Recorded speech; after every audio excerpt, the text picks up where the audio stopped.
ఎంపీగా ఈటల రాజేందర్ గారి మొదటి సంవత్సరం ప్రస్థానం.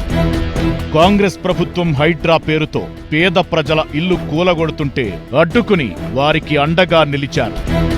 మూసీ ప్రక్షాళన పేరుతో పేద ప్రజల ఇళ్లు స్వాధీనం చేసుకుంటామని రేవంత్ ప్రభుత్వం దౌర్జన్యానికి దిగితే పేద ప్రజలందరికీ బాసటగా నిలిచారు. ధర్మరక్షకుడిగా సనాతన ధర్మాన్ని కాపాడేందుకు ముందున్నారు. హిందూ దేవాలయాల మీద ముష్కరుల దాడులను ఖండించారు. రైతులను అరిగోస పెడుతున్న వారిని కన్నీళ్లు పెట్టిస్తున్న ప్రభుత్వానికి ఎదురెళ్లి రైతన్నలకు అండగా నిలిచారు. అగ్నిశకమై రియల్ ఎస్టేట్ మాఫియా గుండాల భరతం పట్టాడు. ఆర్యూబీ ఆర్ఓబీల నిర్మాణం కోసం అనుక్షణం సమీక్షిస్తున్నారు.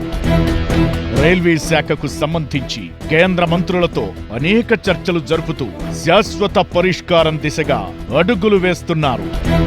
RRR, సఫాయి కర్మచారులు, రైతులు, నేషనల్ హైవేస్, రైల్వే మరియు అనేక అభివృద్ధి పనుల గురించి పార్లమెంట్లో గళమెత్తారు. అన్నా అంటే నేనున్నా అంటూ మా మల్కాజ్గిరి పార్లమెంటు నియోజకవర్గ ప్రజల కష్టసుఖాల్లో తోడుంటున్న ఈటల రాజేందర్ గారిని ఎంపీగా గెలిపించుకుని గర్వపడుతున్నామని ప్రజలు మాట్లాడుకోవడం ప్రజాస్వామ్య విలువలను పెంచింది.